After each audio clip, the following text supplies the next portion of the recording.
Hello students, मैं सुधा अस्थाना आज 10th class के स्टूडेंट्स के लिए डॉक्टर रामचंद्र शुक्ल का लिखा हुआ मित्रता पाठ लेकर उपस्थित हुई हूँ। बच्चों, आज मैं आपको बताना चाहती हूँ कि गद्यांश आपको आएगा, उसके नीचे बच्चों 3 क्वेश्चंस आपको लिखे हुए होते हैं।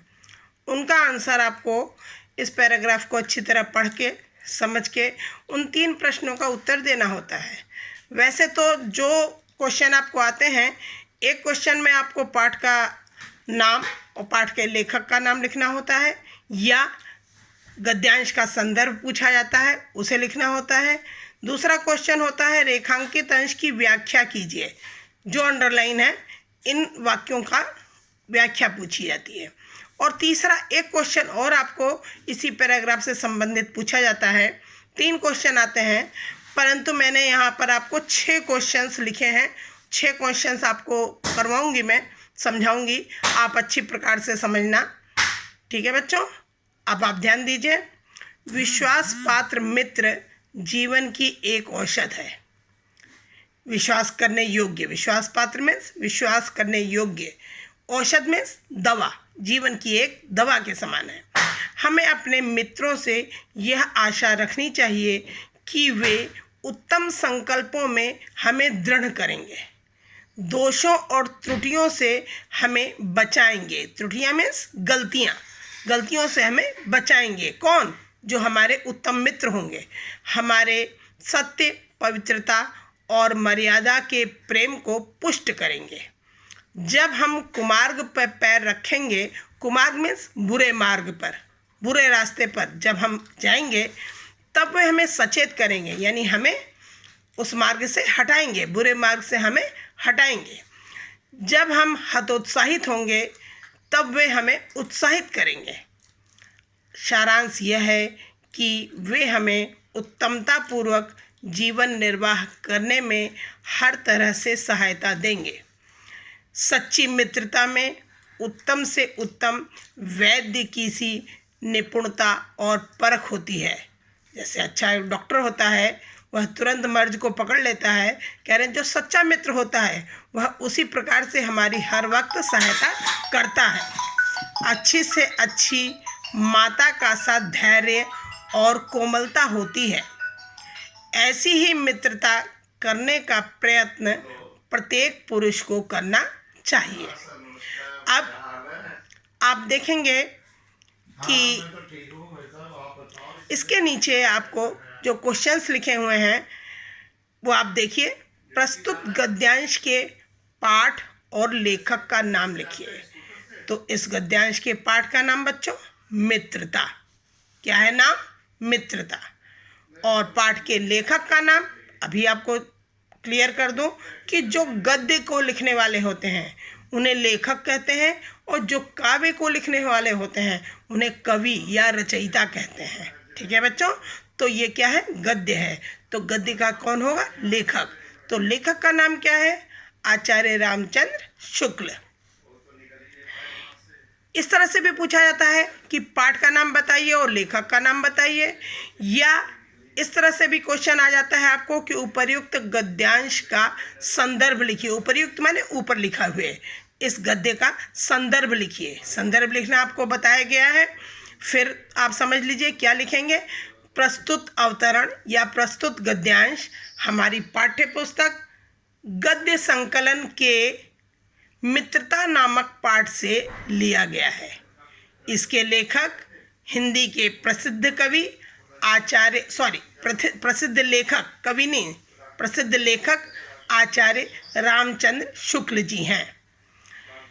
दूसरा क्वेश्चन आपका है रेखांकित अंश की व्याख्या कीजिए। ये जो रेखांकित पंक्तियां हैं इनकी व्याख्या करने को कहा गया है। आप ध्यान दीजिए इस पर कि जिस प्रकार से एक अच्छी औषधि या दवा व्यक्ति को भयंकर से भयंकर रोग से मुक्ति दिलाकर उसे स्वस्थ और प्रसन्न बनाती है, कोई दवा है वह हमें अच्छी प्रकार से हमें भयंकर से भयंकर रोग से मुक्ति दिलाती है, हमें प्रसन्नता प्रदान करती है, उसी प्रकार सच्चा मित्र व्यक्ति के दोषों को दूर कर तथा प्रत्येक विपत्ति में उसकी सहायता करके उसे सब प्रकार से सुखी और संपन्न बनाता है। हमेशा हमारे अच्छे समय में ही नहीं, हमारी विपत्ति में बराबर साथ देता है। इसीलिए विश्वास पात्र मित्र को जीवन की औषधि भी कहा गया है। सच्चा मित्र माता के समान स्नेह और कोमलता और धैर्य का प्रतीक है। जो सच्चा मित्र होता है कैसा होता है? माता के समान उसमें धैर्य होता है, माता के समान स्नेह होता है, माता के समान उसमें कोमलता होती है। वह माता जैसा स्नेह देकर हमें कुमार्ग से हटाकर, बुरे मार्ग से हटाकर सन्मार्ग की ओर ले जाता है, अच्छे मार्ग की ओर हमें ले जाता है। अतः हमें ऐसा प्रयास करना चाहिए कि हमें विश्वास पात्र तथा सच्चा मित्र ही हमें प्राप्त हो, हमें सच्चा मित्र ही हमें प्राप्त हो। हमें ऐसी मित्रता करनी चाहिए जो हमें हमारी विपत्ति में भी हमारा बराबर साथ दे सके। तीसरा देखिए, विश्वास पात्र मित्र की तुलना किससे की गई है? आंसर देखिए, विश्वास पात्र मित्र की तुलना जीवन की औषधि से की गई है, जीवन की दवा से की गई है। चौथा क्वेश्चन, सच्ची मित्रता कैसी होती है? सच्ची मित्रता में उत्तम से उत्तम वैद्य की सी निपुणता तथा परख होती है। उसमें अच्छी से अच्छी माता का सा धैर्य तथा कोमलता होती है, जैसा कि अभी आपको व्याख्या में मैंने बताया था। पांचवा क्वेश्चन, हमें किन लोगों को अपना मित्र बनाना चाहिए? हमें उन लोगों को अपना मित्र बनाना चाहिए जो उत्तम संकल्पों में हमें दृढ़ रखें, दोषों और त्रुटियों से हमें बचाएं, हमारे सत्य, पवित्रता और मर्यादा के प्रेम को पुष्ट करें, कुमार्ग के प्रति सचेत करें और हतोत्साहित होने पर हमें उत्साहित कर सकें। लास्ट क्वेश्चन आप देखेंगे, सच्चा मित्र हमारी किस प्रकार सहायता करता है? सच्चा मित्र उत्तमता पूर्वक जीवन निर्वाह करने में हर तरह से हमारी सहायता करता है। बच्चों, अब आपने देखा कि मैंने 6 क्वेश्चंस आपको समझाए। इसमें से आपको 3 क्वेश्चन ही आते हैं, लेकिन 3 क्वेश्चन कौन से आ सकते हैं ये नहीं पता। इसलिए आप ज़्यादा से ज़्यादा क्वेश्चंस आप करके देखेंगे पैराग्राफ में से, तो आपको समझ में आएगा। उम्मीद है आपको समझ में आई होगा। तो अब आप एक पैराग्राफ और पढ़िए और समझिए। कुसंग का ज्वर सबसे भयानक होता है। यह केवल नीति और सद्वृत्ति का ही नाश नहीं करता, बल्कि बुद्धि का भी क्षय करता है। कुसंग यानी बुरी संगत, ज्वर मीन्स बुखार, कह रहे कुसंग रूपी बुखार, बुरी संगति रूपी बुखार सबसे भयानक है। यह हमारी हर प्रकार की अच्छी वृत्तियों को, अच्छी आदतों का नाश कर देता है और बुद्धि हमारी भ्रष्ट कर देता है। कौन? बुरी संगति। किसी युवा पुरुष की संगति यदि बुरी होगी तो वह उसके पैरों में बंधी चक्की के समान होगी।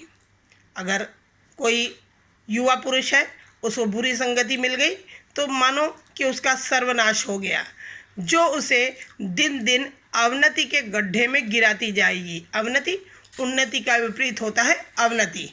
हमेशा कभी भी उसकी उन्नति नहीं हो सकती अगर उसे बुरी संगति मिल जाएगी।